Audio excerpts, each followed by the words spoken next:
बिस्मिल्लाहिर्रहमानिर्रहीम नहमदुहु व नसल्ली अला रसूलिहिल करीम अम्मा बाद আল জামিয়াতুল ইমদাদিয়া কিশোরগঞ্জের ব্যবস্থাপনায় আয়োজিত দুদিন ব্যাপী সিরাতুন নবী সাল্লাল্লাহু আলাইহি ওয়াসাল্লাম মাহফিলের মোহতারাম সভাপতি জামিয়ার সম্মানিত মুহতামিম হযরত আল্লামা মাওলানা শব্বির আহমদ রশিদ সাহেব হাফিজাহুল্লাহ তাআলা আযজা ওয়া জাল, উলামায়ে কেরাম, সুধী মণ্ডলী, তালেবানে উলুমে নবুওয়াত, আল্লাহ তাআলা শুকরিয়া আদায় করি ঐতিহ্যবাহী জামিয়া ইমদাদিয়া কিশোরগঞ্জের এই সিরাত কনফারেন্সে হাজির হতে পারলাম। আল্লাহ তাআলা তৌফিক দিলেন, আলহামদুলিল্লাহ। হযরত সাল্লাল্লাহু আলাইহি ওয়াসাল্লাম বলেন, ইন্নামা বুইসতু লিউতাম্মিমা মাকারিমাল আখলাক, আমি দুনিয়াতে প্রেরিত হয়েছি, আল্লাহ আমাকে পাঠিয়েছেন মানুষের আখলাক, মানুষের চরিত্রকে পূর্ণতা দেওয়ার জন্য। আরেক হাদিসে আছে, মুসনাদ আহমদে আছে, ইন্নামা বুইসতু লিউতাম্মিমা সালিহাল আমাল, নেক কাজ, আমলে সালেহকে পূর্ণতা দেওয়ার জন্য। কারণ মানুষের চরিত্র না থাকলে, আখলাক, আদাত, সমায়েল, খাসায়েল, জীবনধারা যদি শুদ্ধ না হয়, ভালো না হয়, মানুষ আর পশুর ভিতরে বেশ কম থাকে না। এবং আল্লাহ রাসূল সাল্লাল্লাহু আলাইহি ওয়াসাল্লাম 23 বছরের নবুয়তি জিন্দেগিতে পুরো আরব দুনিয়া বদলাই দিয়েছেন। গতকালের আখলাকে রজিলার যারা হামিয়া, তারা হযরতের সোহবতের বরকতে পৃথিবীর শ্রেষ্ঠ নৈতিক উন্নত চরিত্রের মালিক বলে গেছেন। আল্লাহর ডর পয়দা হয়েছে মানুষের কলিজার ভিতরে।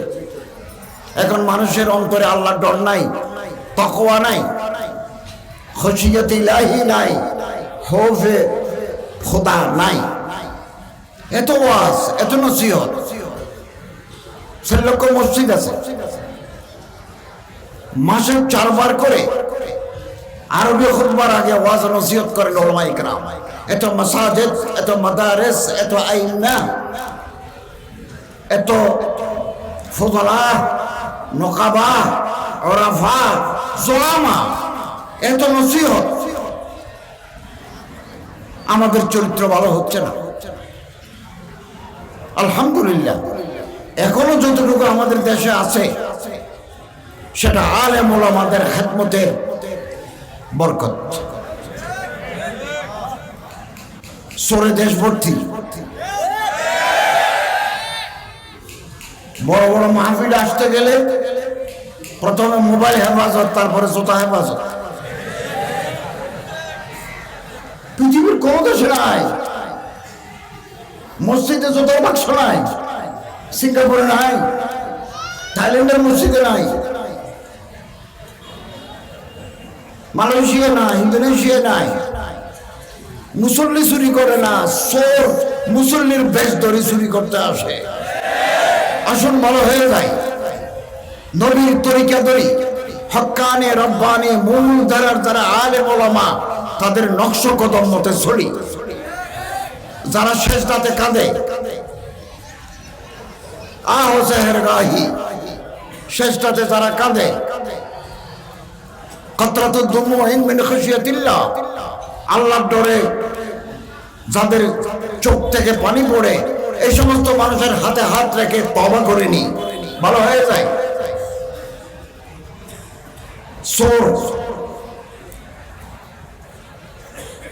চোরের কোনো ভবিষ্যৎ নাই। যার অন্তর ছোট, ছোট মনের লোক দিয়ে বড় কাজ হয় না, বড় কাজ হবে না। শুনি শুনাই কথার উপরে আমরা আমল করব না, তাহকিক ছাড়া, ভালোভাবে যাচাই বাছাই করা ছাড়া মুখ দিয়ে একটা কথা বের করব না, কলমের আঙ্গুলের মাথা দিয়ে একটা শব্দ লিখব না যাচাই বাছাই ছাড়া। কেউ যদি বলে আপনার তো কান নাই, আপনার কানটা কোথায় গেল, তখন আমি একটা হাত দিয়ে দেখলেই বুঝতে পারি আমার মাথার সাথে কান আছে কিনা। না, আমার কান নাই। আমি যখন শুনলাম মুহূর্তের ভিতরে ফেসবুকে লিখে দিলাম, হায় রে কানটা কোথায় গেল। মানুষের সামনে কিভাবে মুখ দেখায়, একটু হাতটা এভাবে দিলেই বুঝতে পারতো যে কান ঠিক জায়গায় আছে। আমাদের অবস্থা এরকম। শোনা কথায় আমরা মুহূর্তের ভিতরে যাচাই বাছাই ছাড়া কথা বলি। মিশরের প্রেসিডেন্ট আনোয়ার সাদাত গুলি করে মারল একজন, বিচার হচ্ছে আদালতে। বিচারক জানতে চাইলেন, তুমি আনোয়ার সাদাতকে গুলি করেছো কেন? আসামি বলল তিনি সেকুলার। বিচারক জানতে চাইলেন, what is the meaning of secular? Secular বলতে কি, তুমি কি বুঝাতে চাচ্ছ? বলো, আমি তো সেকুলারের মানই জানি না। তো তুমি সেকুলারের মানই জানো না, তারে গুলি করে দিলে। নকিব মাহফুজ, নোবেল বিজয়ী মিশরের আরবি সাহিত্যিক, তাকে ছুরি মেরে মেরে ফেললো।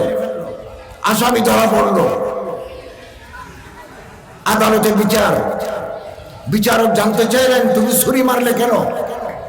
আসামি বলছে তিনি কিতাব লিখে মানুষকে বেঈমান বানাচ্ছে। বিচারক জানতে চাইলেন, কোন কিতাবে তিনি লিখছেন যে কিতাব পড়ে মানুষ বেঈমান হয়ে যাচ্ছে? বললো, আমি তো কিতাবের নাম জানি না। এগুলো আমাদের সমাজ। একটা কথা মনে রাখবেন, আপনার পায়ের তলায় যেমন মাটি আছে, অন্য মানুষের পায়ের তলায়ও মাটি আছে। এদেশে কেউ লজিং থাকে না। এদেশে কেউ পানিতে বন্যার পানিতে বেঁচে এসে নাই। আপনি মুক্তি যা আসে তা কথা বলবেন, এটা আনচ্যালেঞ্জ যাবে না কোনোদিন। আপনি দুইটা বললে আরো 10টা আপনার গায়ের উপর আসবে। অতএব কথা বলতে হুঁশিয়ারি বলবো, সতর্কভাবে পা ফেলবো। না জেনে কোনো কথা বলবো না। না জেনে যাচাই বাছাই না করে প্রথমে আপনারা জিজ্ঞাসা করবেন যে আমি কতটুকু জানি এই ব্যাপারে। এগুলো ওলামায়ে হক্কানি, ওলামায়ে রাব্বানীদের আমল ছিল। এই কিশোরগঞ্জ হযরত মাওলানা শেখুল ইসলাম আল্লামা আতার আলী রহমতুল্লাহের দেশ। হযরত মাওলানা আনোয়ার শাহ, আজহার আলী আনোয়ার শাহর দেশ। বহু ওলামায়ে কেরাম, হযরত মাওলানা আতাউর রহমান খান সাহেবের দেশ, আরো অনেক, হযরত আহমদ আলী সাহেবের দেশ। বহু ওলামায়ে কেরাম এই সরজমিনকে সরসবজ শাদাব করেছেন সুন্নতে রাসূলের আলোকে। আমি মনে করি আগামী দিনে রাষ্ট্র পরিচালনায়, সমাজ পরিচালনায় আলেম ওলামাদের, যাদের কলিজার ভিতরে আল্লাহর ডর আছে, তাদেরকে এগিয়ে আসতে হবে। দুই একজন মন্ত্রী বানালেন, উপদেষ্টা বানালেন, কাঠামোর পরিবর্তন করা যাবে না। আমরা একটা ব্রিটিশ কাঠামোর ভিতরে আছি। এই কাঠামোতে শরীয়ত নাই, শরীয়ত নাই, শরীয় কাঠামো নাই। আমাদের যে পারিবারিক আইন 1961 ইংরেজি, এই পারিবারিক আইনের বহু দ্বারা পবিত্র কোরআন এবং হাদিসের সাথে সাংঘর্ষিক বহু আইন। এগুলো যদি বদলাতে চান, তাহলে যারা আইন বানায়, আইনসভা, লেজিসলেটিভ, সরকারের তিনটা অঙ্গ যে রাষ্ট্র চলে, আইনসভা, লেজিসলেশন, প্রশাসন, এই যে ডিসি, ইউএনও, ম্যাজিস্ট্রেট, এটা প্রশাসন, সচিবালয়, মন্ত্রী, 3 বিচার বিভাগ, জুডিশিয়ারি, এই 3টে বিভাগের লোক লাগবে। এখন তো আমরা কোথাও নাই। আপনাকে বিচারক হতে হবে, বাকিগুলো মসজিদ, মাদ্রাসা, মুফতি, মুহাদ্দিস, মুতাকাল্লিম, মুনাজির থাকবেন। কিছু মানুষ বিচারক হবে, বিচারক হবেন, তাহলে আপনার রায় সমাজে ইতিবাচক পরিবর্তন আনবে। কিছু মানুষ জজ, জেলা প্রশাসক, ইউএনও, ম্যাজিস্ট্রেট, সচিব, যুগ্ম সচিব, কিছু মানুষ মন্ত্রী হবেন। তাহলে কাঠামো বদলে যাবে। কাঠামো ঠিক রেখে আপনি দাবি করলেন, এই দাবি পূরণ হবে না। বাংলাদেশের 54 বছরের ইতিহাসে 20 জন আলেম পার্লামেন্টের মেম্বার হতে পারে নাই, 15 জন আলেম পার্লামেন্টের মেম্বার হতে পারেন নাই, 3 জন মানুষ মন্ত্রী পরিষদের সদস্য হতে পারে নাই। তাও ধর্ম, যেহেতু আমরা মৌলবী, আমরা মাদ্রাসার ছাত্র, এই জন্য আমাদেরকে ধর্ম দেয়, আমাদের চলায় ফেরায়, আমাদের ওয়াজা কথায় আমাদেরকে ধর্ম। ধর্মতেও আমি ছাড়া এর আগে কোন মন্ত্রী পূর্ণমন্ত্রী ছিলেন না। মুফতি ওয়াক্কাস সাহেব রহমতুল্লাহ আলাই, মৌলানা আব্দুল মান্নান সাহেব রহমতুল্লাহ আলাই, নাজিমুদ্দিন আল আজাদ এখনো বাঁচিয়ে আছে, পূর্ণমন্ত্রী করে নাই। আমি এই গত বছর জুলাইতে পূর্ণমন্ত্রী হিসাবে, পূর্ণ উপদেষ্টা হিসাবে, ক্যাবিনেট মেম্বার হিসাবে দায়িত্ব পালন করছি। কোন বাণিজ্য মন্ত্রী আলেম হয় নাই, স্বরাষ্ট্রমন্ত্রী আলেম হন নাই, শিক্ষামন্ত্রী আলেম হন নাই, বন পরিবেশ মন্ত্রী আলেম হন নাই। এই যোগ্যতা আমাদের অর্জন করতে হবে।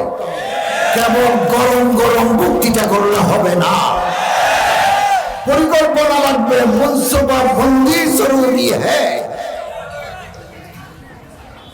কেবল চিৎকার করলাম, ऐसा करेंगे तैसा करेंगे, তারপর ঘর যাएंगे, এগুলো দিয়ে চলবে না, ভাবতে হবে। আর আল্লাহ যাকে ইজ্জত দিবেন, মনসবে বসাবেন, ওহদা দেবেন, পৃথিবীর সব মানব চেষ্টা করে তারে নিচে নামাতে পারবেন না। আর আল্লাহ যাকে ফেলে দিবেন, ডিগ্রেডেড, নিচে নামিয়ে ফেলবেন, পৃথিবীর সব মানুষ চেষ্টা করেও তারে উপরে তুলতে পারবেন না। লা ইয়ানফাউ ওয়া লা ইয়াদুররু আবাদা আবাদা।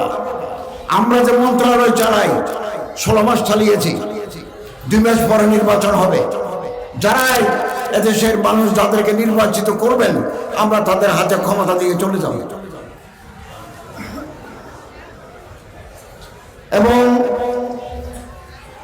সম্মানিত হাজিরিন, জনগণের সাথে সম্পর্ক বাড়াই, জনগণের সাথে। আজকের যে সিরাজুল নবী, খুব বেশি আওয়াজ নাই, অধিকাংশ এদিকে কিছু আছে। আলহামদুলিল্লাহ, ওলামারা তলাবা, ওলামা সোলাহা এসেছেন, আলহামদুলিল্লাহ, আপনাদেরকে মোবারকবাদ জানাই। আমরা সাথে করে আব্দুর রহিম, কলিমুদ্দিন, সলিমুদ্দিন, রহিমুদ্দিনকে নিয়ে আসবো, আওয়ামকে নিয়ে আসবো, ব্যবসায়ীকে নিয়ে আসবো, রিক্সাওয়ালা, ভ্যান গাড়ি চালায়, গার্মেন্টসে চাকরি করে, কৃষক, শ্রমিক, মাছের ব্যবসায়ী, তারা নিয়ে আসবো। পাবলিক কানেক্টিভিটি বাড়াতে না পারলে এই সমাজ, এই কাঠামো পরিবর্তন করা যাবে না। নড়াইলের মুফতি শহীদুল ইসলাম রহমতুল্লাহ আলাই এলাকায় কাজ করেছেন, গ্রামে গেছেন, ভাই জিজ্ঞাসা করছে তোমাদের কি প্রবলেম, বলবো আমাদের এখানে পানি নাই, কালকে ডিপ টিউবওয়েল বসা দেবো। আরেক গ্রামে গেছেন, তোমাদের কি অসুবিধা, আমাদের এখানে চিকিৎসা নাই, হাসপাতাল অনেক দূরে। তখন অনেক ক্লিনিক করে দিলেন, যে একজন ডাক্তার থাকবে, মেডিসিন থাকবে। তখন মানুষ মনে করে এই হুজুর দরকার আমার, যে হুজুর আমাদের খবর রাখে। এখন পাবলিকের সাথে আমার সম্পর্ক নাই, তো পাবলিক আপনারে পার্লামেন্টের মেম্বার করবে কেন? বিগত 54 বছর বাংলাদেশের বয়স, হিসাব করে দেখেন, ইসলামপন্থী যারা, তাদের ভোটের পার্সেন্টেজ কত? একেবারে পুরো। এদেশের মানুষ আলেমদেরকে মহাব্বত করে, ইমামদেরকে মহাব্বত করেন, তাদের কথা মানি চলেন, কিন্তু ভোট দেন না।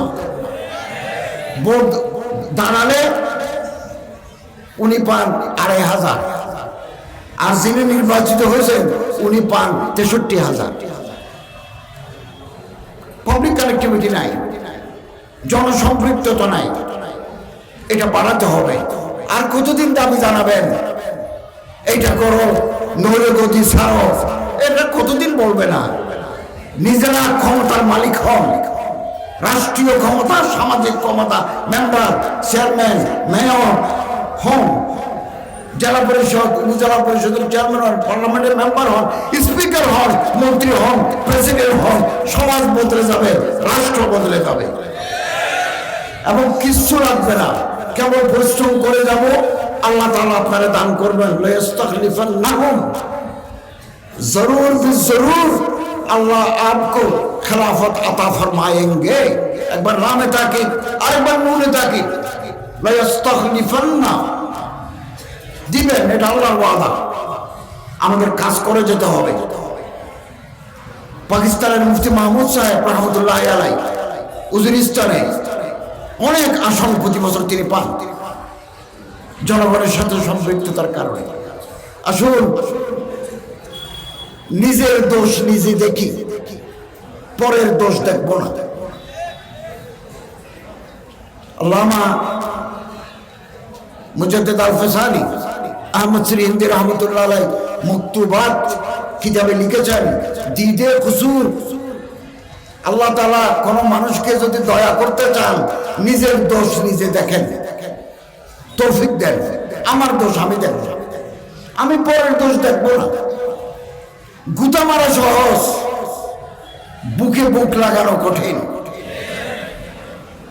মানুষের সমালোচনা সহজ, মানুষকে ইজ্জত করা কঠিন। আমি আলহামদুলিল্লাহ দীর্ঘদিন মাদ্রাসার শিক্ষক ছিলাম। জামে ইসলামে জিরিতে আমি সরকারের উপদেষ্টা হওয়ার আগের সপ্তাহ পর্যন্ত আমি তিরমিজি আউয়ালের পাঠদান করেছি। ইন্টারন্যাশনাল ইসলামিক ইউনিভার্সিটিতে আদ-দারাসাতুল ইসলামিয়ার উস্তাদ, 26 বছর কলেজে প্রফেসরি করেছি। আলিয়া মাদ্রাসায় পড়েছি, কওমি মাদ্রাসার উস্তাদ ছিলাম। আমি সব সময় আমার উস্তাদদেরকে জুতা সিধা করে দিয়েছি। আমি আমার উস্তাদ হযরত মাওলানা আব্দুল আলী বুখারী সাহেব রহমতুল্লাহ আলাইহি পার্টি দিয়েছি।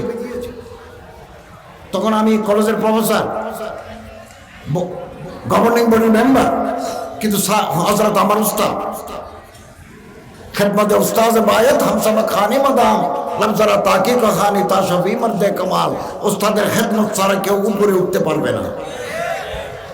ইস্তেফাদা হয়তো করতে পারবেন, এফাদিয়ত আল্লাহ সলভ করে নেবেন, दूसरों को फायदा पहुंचाना इल्म से পারবেন না বেয়াদবির কারণে। সমালোচনা করব না, নিজের সমালোচনা নিজে করব। প্রথম একথা আমাদের মনে রাখতে হবে, আমার এই বাংলার ভূখণ্ডে ইসলামের সঠিক ব্যাখ্যা করবেন ওলামা, মূল ধারার আলেম ওলামা পীর মাশায়েখরাই ইসলামের ব্যাখ্যা দিবেন। আল্লাহ কি, কে, রসুল কে, আখিরাত কি, হাসর কি, তকদীর কি, মারিফত কি, হাকিকত কি, এগুলোর সঠিক ব্যাখ্যা দিবেন ওলামা। আমর বকর যায়েদ, যারা জীবনে কোনোদিন মাদ্রাসায় পড়েন নাই, দ্বীনে ইলমের ধারে কাছে নাই, তারা যদি ব্যাখ্যা করতে যায় ভুল হওয়ার সম্ভাবনা আছে, আশঙ্কা আছে, ইসলামের অপব্যাখ্যা হওয়ার আশঙ্কা আছে। একথা আমি আপনাদেরকে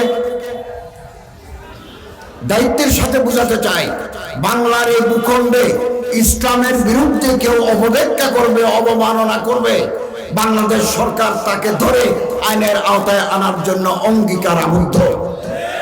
আমরা ধরেছি ফেসবুক অথবা ওপেন মাঠে অথবা পত্রিকার কলমে যদি কেউ আল্লাহ, রসুল, সিরাত, হযরতের জিন্দেগির কোন পেহলু নিয়ে কেউ যদি কোনো বেয়াদবি করে, আমরা 24 ঘন্টার কম সময়ের ভিতরে তাকে ধরে আইনের আওতায় এনেছি। শাস্তির বিধান আছে, মুখ দিয়ে যা আসে তাই বলার অধিকার এদেশে নাই। যাচাই বাছাই করে আপনাকে কথা বলতে হবে। এই দেশে এত কোটি মানুষ, ইনশাআল্লাহুল আজিজ, কেউ যদি ধর্ম না মানে, বলতো আমি মানি না, না মানো, তুমি আল্লাহর জবাব দিবে। কিন্তু ধর্ম যারা মানে তাদের কলিজায় আঘাত দেওয়ার হক অধিকার কারো নাই, অধিকার কারো নাই। এবং ধর্মের সঠিক ব্যাখ্যা ওলামায়ে কেরাম যেটা দিবেন সেটাই গ্রহণযোগ্য, সেটা acceptable to the people, to the government. সম্মানিত হাজরিন, আসুন আমরা 54 বছর পরে সুযোগ এসেছে হাতে হাত মিলা আর বুকে বুক মিলা, এটা যেন কাজে লাগাই। বিরোধ, বিসংবাদ, গুতাগুতি, পারস্পরিক সমালোচনা আমাদেরকে পিছিয়ে দিয়ে যাবে।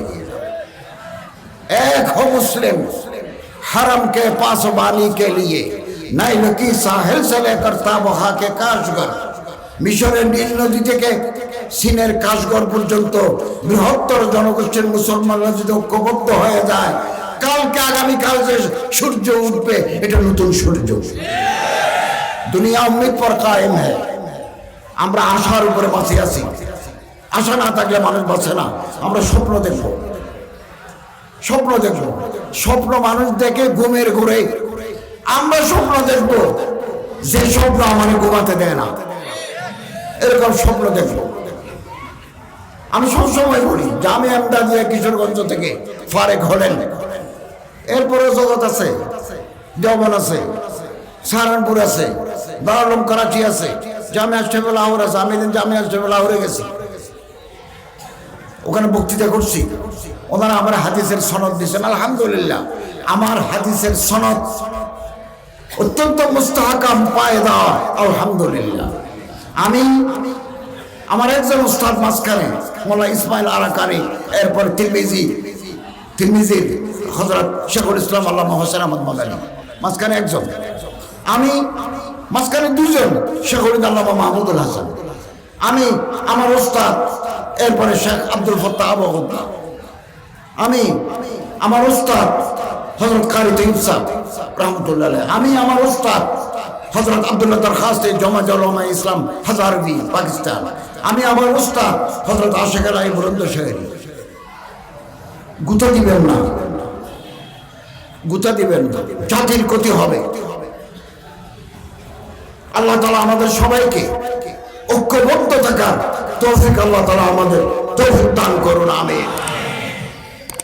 সম্মানিত হাজিরিন, আরো সামনে যাওয়ার স্বপ্ন দেখব, আরো সামনে যাওয়া। আল্লামা ইকবাল रहमतुल्लाह अलैह বলেন, मंजिल से आगे बढ़कर मंजिल तलाश कर, मिल जाए तुझे दरिया तो समंदर तलाश कर। যদি যেখানে আসি এর পরে জায়গা আছে কিনা, যদি থাকে ওদিকে নজর দাও, পিছনে নও, সামনে, সামনে নজর দাও। মিল যায় তুঝে দরিয়া তো সমুদ্র তালাশ কর। যদি দরিয়া দেখি তাহলে সাগর তালাশ করব। हर शीशा टूट जाता है पत्थर के चोट से, পাথর মারে দিলে গ্লাস ভাঙি যায়, এটাই নিয়ম। পাতলা জিনিস ভাঙি যায়, শক্ত জিনিস মারলে। আল্লামা ইকবাল বলেন, शीशा ही पत्थर ही टूट जाए वो शीशा तलाश कर, পাথর ভাঙি যায় এরকম গ্লাস তালাশ করো। যিনি গোলামকে উটের পিঠে তুলে নিজের রশি ধরে যে আঁকা যায়, এরকম আমিরুল मोमिनीन तलाश करो। अपने गुलाम को ऊंट पे बैठा कर खुद पैदल चले जो आका तलाश कर। पृथ्वी আরেকজন ওমরের অবকায় আছে। আমরা খোলাফায়ে রাশিদিনের আদলে একটা খেলাফত আলা মিনহাজের নবুওয়া প্রতিষ্ঠা করতে চাই। এটা করতে সময় লাগবে। এটা ডিসেম্বরে হলে ভালো, ফেব্রুয়ারিতে হলে ভালো, না হলে আরো 10 বছর, 20 বছর, 30 বছর আমাদের অপেক্ষা করতে হবে। হবে ইনশাআল্লাহ, হবে। আমরা একটা নতুন সমাজ, নতুন রাষ্ট্রীয় কাঠামো, নতুন পৃথিবী আমরা দেখব। মুত্তাকি মানুষ লাগবে। আমি যদি ভালো হই তাহলে আমি প্রেসিডেন্ট হলেও ভালো, আমি প্রধানমন্ত্রী হলেও ভালো, আমি স্পিকার হলেও ভালো। আর আমি যদি 2 নম্বর হই আমি যদি লুচ্চা হই, আমি যদি খায়েন হই, তাহলে আমার চেয়ারম্যান বানালেও আমি শেষ করে দেব, আমার এমপি বানালেও আমি শেষ করে দেব, আমার মন্ত্রী বানালেও আমি শেষ করে দেব। আপনারা জানেন আমার মন্ত্রণালয়ে আমি গত বছর 8.5 কোটি টাকা হাজিদের ফেরত দিয়েছি। 38 কোটি টাকা এজেন্সিকে ফেরত দিয়েছে। এগুলো এজেন্সির টাকা সৌদি আরবের ফান্ডে জমা ছিল, পাঠায় কোটি কোটি টাকা, ওখান থেকে কাটি রাখি, কিছু সারপ্লাস থাকে, উদ্বৃত্ত থাকে, এগুলো আমি মন্ত্রী মহোদয়কে বলে ফেরত এনে বিতরণ করে দিয়েছে। এক এক এজেন্সি পাইছে কমপক্ষে 2 টাকা, অধিক পক্ষে 40 লাখ টাকা। এবার আমি চুক্তি করতে গেছি, হাজিরা যে যে ঘরে থাকবেন মক্কা মদিনায়, এই বাড়ি ভাড়া আমরা সরাসরি মালিকের সাথে কথা বলেছি। মাঝখানে কোনো দালাল নাই, মিডিয়াম্যান নাই, মধ্যসত্ত্বভোগী নাই। অনেক টাকা আমরা কমে ফেলছি। কেবল মিনাতে কয়েকদিন, মুজদলিফায় 1 রাত, আরাফাতে 1 দিন, মক্কা থেকে মদিনা গাড়ি, মক্কা থেকে জেদ্দা গাড়ি, এই হজ প্রোভাইডার এজেন্সির সাথে প্রথম একটা কথা ছিল, পরে আর একটা চুক্তি করেছি। 6,62,00,000 টাকা কমাইছি। গত বছর যা ফেরত দিছি এবছর আরো বেশি ফেরত দিতে পারবো। আমরা 1 পয়সা, আলহামদুলিল্লাহ 16 মাস হয়ে গেছে আমাদের বয়স, 1 টাকা ঘুষ খাই নাই। যারা ঘুষ খাবে তাদের পথ বন্ধ করে দিয়েছি। চেষ্টা করে যাচ্ছি 15-16 মাস, 18 বছরের জঞ্জাল 15-16 মাসে দূর করা যায় না। এটার জন্য সময় প্রয়োজন। আমাদের সময় শেষ। আমরা নির্বাচনের পরে দায়িত্ব বুঝিয়ে দেব। আমরা আবার চলে যাব। ক্ষমতা ধরে রাখার ইচ্ছা, অভিপ্রায়, কোন ধরনের ইচ্ছা আমাদের নাই। অতএব আসুন অন্তর বড় করি, দৃষ্টিভঙ্গি প্রসারিত করি, তাহলে আল্লাহ তাআলা আমাদেরকে সাহায্য করবে। আমার কোনো দোষ থাকলে আমার মাফ করে দেবেন। আমি মানুষ, আমার দোষ হতে পারে, আমার শর্টকামিংস আছে। আমি অসুস্থ মানুষ হয়েও সারা বাংলাদেশে দৌড়ি। আমি এখানে এসে পাগলা মসজিদ নিয়ে বসেছি, যেখানে যাই ওয়াকফ, ইসলামিক ফাউন্ডেশন, এগুলো নিয়ে বসেছি। আমার অনিচ্ছাকৃত ত্রুটির জন্য আপনারা আমাকে মাফ করে দেবেন।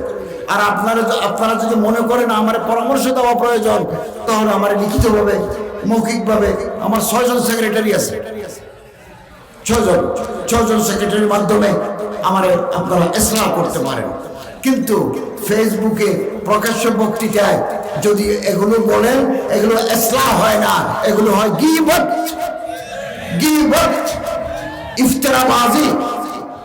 ইফতারাবাজি, বহতান তারাশি হয়, ইসলাহ হয় না। ইসলাহের পথ আলাদা আছে। হাকিমুল উম্মত হযরত থানবীর তরিকা আছে, আল্লামা রশিদ আহমদ গঙ্গোহীর তরিকা আছে, উলামায়ে কেরামের তরিকা আছে। এই তরিকায় আমাদের যেতে হবে। অনেকে আমার কাছে চিঠি লিখেছেন। হযরত মাওলানা এখানকার শেখুল হাদিস হযরত মাওলানা শফিকুল ইসলাম সাহেব জালালাবাদী, উনি আমার কাছে চিঠি লিখেছেন আমার ইসলাহ করার জন্য। আলহামদুলিল্লাহ, ভাই মামনুন, মশকুর, তিনি আমার চিঠি লিখেছেন। এটা হচ্ছে ইসলাহ। মাইকে বলে দিলে মানুষ হাসাহাসি করবে, এটা ইসলাহ নয়, এটা ইজ্জত শিকনি। আপনি যদি আমারে বেইজ্জত করে দিতে চান, উপরে আল্লাহ আছেন, আল্লাহ আপনারে ল্যাংটা করে দিবেন। আমার দোষ যদি আপনি ঢাকি রাখেন, সাতারাল্লাহু আলাইহি, আল্লাহ আপনার দোষ ঢাকি রাখবেন। আমরা কথা বলে না যাই, বারবার বলি, লোভ সামলাতে হবে, লোভ। আমি এই মুহূর্তে কোটি কোটি টাকার উপর বসে আছি, লাখ নয়, কোটি। অন্য মানুষ, দুর্বল মানুষ বসলে গলে যাবে, টাকার সামনে গলে যাবে। টাকা এত গরম, গলে যাবে। টাকা বেশি গরম, টাকার শোক আছে, টাকার শোক আছে। আলহামদুলিল্লাহ, আমরা আল্লাহওয়ালা মানুষের সহবত পেয়েছি। হযরত মাওলানা সুফি জুলফিকার নকশবন্দির সোহবত পেয়েছি, আল্লামা জমিরুদ্দিন রহমতুল্লাহ খেলাফত পেয়েছি, আরো অনেক বড় বড় উলামায়ে কেরামদের সোহবত পেয়েছি। এই কারণে টাকার গরম আমাদেরকে গরম করতে পারে না, আমাদেরকে নরম করে রাখছে। আমরা মাটিতে বসে গেছি, উলামায়ে কেরামের খাদেম হিসেবে আছি আমরা। তিন জিনিসের জন্য মানুষ পাগল, পাগল হব না। এক, ক্ষমতার জন্য মানুষ পাগল, ক্ষমতা আনার জন্য মানুষ মেরে ফেলবে, কোটি কোটি টাকা খরচ করবে, পাগল মানুষ ক্ষমতার জন্য। দুই, জায়গা জমিন সম্পত্তি টাকার জন্য মানুষ পাগল। টাকা দেখলেই দুনিয়া আরেক রকম, বাঘের চোখ পাবেন টাকা, মানুষ কিনে আনতে পারবেন টাকা দিয়ে। আজকে এই দলের সাথে টাকা দিলেন, কালকে ওই দলের সাথে টাকা। তিন, সেক্স, সুন্দর বালক, দাঁড়িয়ে নাই মুছ নাই, এদের খলবত আপনার ধ্বংস করে দেবে, আপনার ভবিষ্যৎ নষ্ট করে দেবে। সুন্দরী মেয়ের হাসি আপনার ধ্বংস করে দেবে। এই দুই রানের মাঝখানের খালি জায়গা, দুই গালের মাঝখানের খালি জায়গা, পৃথিবী ধ্বংস হয়ে গেছে। মা বাইনা লাহিয়াহি ও মা বাইনা রিজলাইহি, দুই পায়ের মাঝখানের খালি জায়গা, পৃথিবী ধ্বংস। রাজা বাদশাহ গৌস কুতুব দুই রানের মাঝখানে হারিয়ে গেছে। আমরা বিয়ে করে ফেলবো, আমরা পরকীয়া প্রেম, পরের বৈধই টানাটানি আমরা করবো না। এই জন্য আলেম আমাদের সাথে আসুন, কোন মা সাদিকিন, কোন মা আল মুত্তাকিন, আস-সাদিকুন আল মুত্তাকুন, নেককার মানুষ যারা। এই যে মাদারিস আরবিয়া, আল ইসলামিয়া, আল জামিয়াতুল উবাইদিয়া, এখানে আল্লাহর ওলিরা থাকেন, এখানে তারা রাতে কাঁদেন, সুন্নতের উপর আমল করেন, নিজের ছেলেদেরকে এখানে দেন। আমাদের সমাজ পরিবর্তন হোক, পরিবর্তন হোক। সুন্দর বালকের দিকে তাকাবো না। হযরত সুফিয়ান সৌরি রাহমাতুল্লাহ বলেন, রাস্তা দিয়ে কোনো মেয়ে লোক যদি হাঁটে, আমি পিছনে একজন শয়তান দেখি, আর একজন সুন্দর বালক হাঁটলে 10 জন শয়তান দেখি।